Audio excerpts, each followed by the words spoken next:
Alright, y'all, today I'm going to be doing a review of the Gamesir Cyclone 2 wireless controller. And to start off with what's in the box, first there's the controller itself. And that's how it looks. It's white, red, gold. It comes with the USB Bluetooth dongle, this charging stand, which is actually like metal at the bottom. And it feels pretty nice and premium, honestly. And then this cable that's attached, it's USB-C at the front and USB-A at the back. And it's important that you should have the USB-C plugged in and the USB-A to the computer, because if you plug it at the USB-A at the front, it wasn't charging for me. But besides from the cord, dongle, stand, and controller, there's a couple stickers and manuals included as well, but that's what's in the box. Now moving on to the charging stand, how it works, it's pretty simple, pretty intuitive. You have these like little clear looking pads, and it's where the corner of the controller will go. And you can see these gold like prongs on the charging stand line up with the back of the controller where the battery is, and you just slip it into place. And if you heard that slight click, that's how you know it's charging. I'll do that again for you. That click is when you know it's on, right? And then obviously you'll see this light up and it shows the battery, which is a nice feature because it tells you it's charging and you know what's going on. To pair it, first I'm going to do it with Bluetooth, and you just get this wherever USB is. For me, it's right here on the top, so I'll just plug that in there. And once that's plugged in, all you do is press this button. The controller like immediately pairs for me, and when you're originally pairing it, it'll have lights on. I think it's like, oh, I don't know which one it is, but when you first turn it on, it'll glow like bright white. I already messed with my settings a little, so it's not glowing. Now, once the dongle's on, you can open the Gamesir Connect app, and this is available on the Microsoft Store, and it'll auto detect for me the controller. And in here you can see like the battery life, the polling rate, dead zones.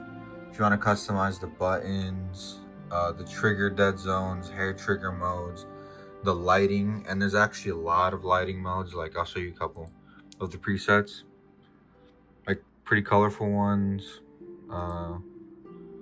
This one you can turn it completely off, which I had it.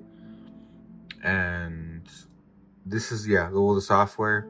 Everything's done here. You can even update the firmware, like in the corner, reset to default. Button test, which I'll show you briefly.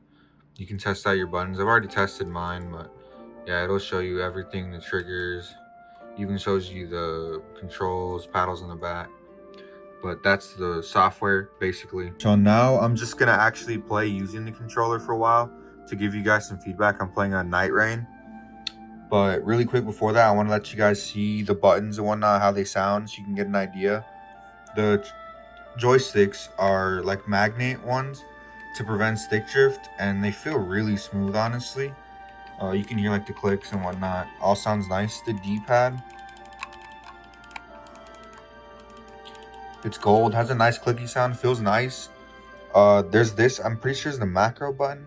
Correct me if I'm wrong. And then other joystick, pretty same, feels the same.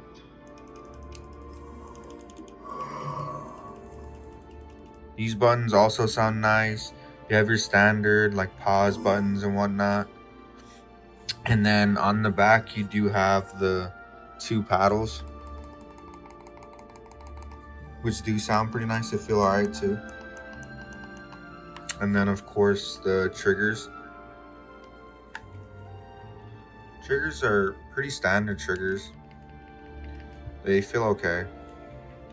Nothing to complain about, honestly, but they're good triggers.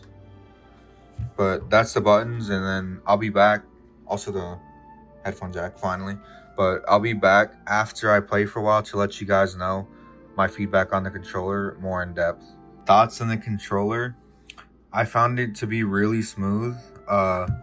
I came from a PS5 controller for the most part, so the layout was a little weird to get used to, but I don't see it as a negative at all. To be honest, it's really intuitive.